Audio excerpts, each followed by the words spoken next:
Well, we succeeded in making peace in South Africa, and that was about 30 years ago. And from that experience and work that I've been doing in other countries on the continent and elsewhere, I can say there's no problem that can't be resolved. There's no conflict that can't be resolved. And I believe also that in the case of Cameroon, this experience that we have in South Africa can valuably be extended and transferred to the people of Cameroon. There are three things that always come to mind about our success in South Africa. The one is we had a very inclusive approach. The second is that we succeeded in building trust across the divides. And the third one is that we took ownership and responsibility ourselves. We didn't rely on others to come and do it for us.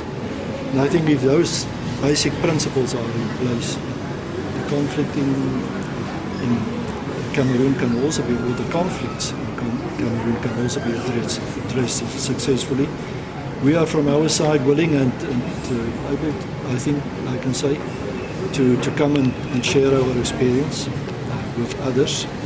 We have been here on a learning mission to learn about the conflict, to learn about the situation, and to give advice on the way forward. But it's too early to say now what specifically we have to do and can do. I think it's important that we must inspire the people of Cameroon to find their own solutions.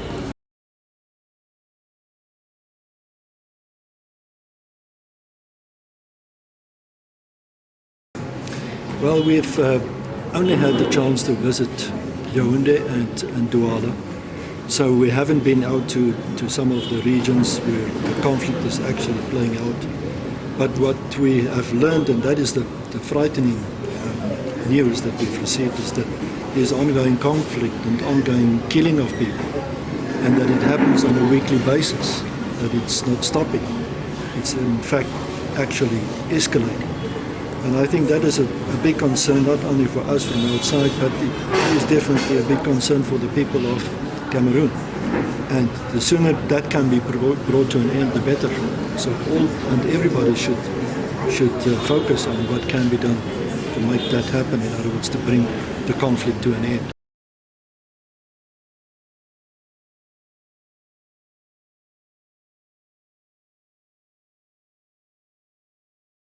If we could resolve our problems in South Africa, that was a deep conflict that lasted for centuries.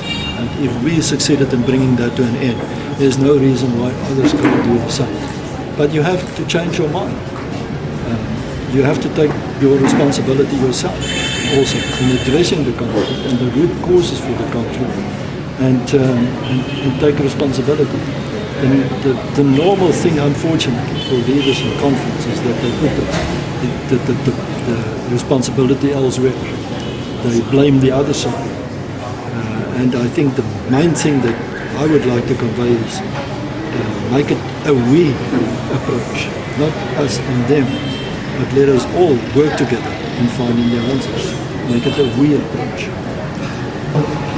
Emphasis in terms of the constitutional process is that our solution was to draft a new constitution for the country. Complete new constitution. There was nothing that we worked on in terms of amending, changing the what. It was a complete new constitution for the country. What manner of man was Christ? We dare to add our voices to those who did before us, to wonder to what manner of experience you have, Your Excellency Roelf Meyer. Thank you very much for visiting us.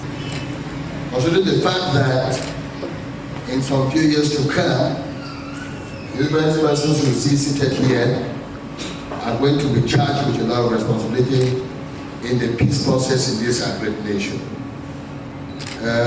What can you do at your extreme position to create other avenue, either with other resource person, to impact us like you have just done today? Thank you so much. Based on the experience from South Africa, and I would like to know more about maybe the role that women also did play as far as that process is concerned, because it doesn't seem to have maybe come out strongly in your songs. Thank you.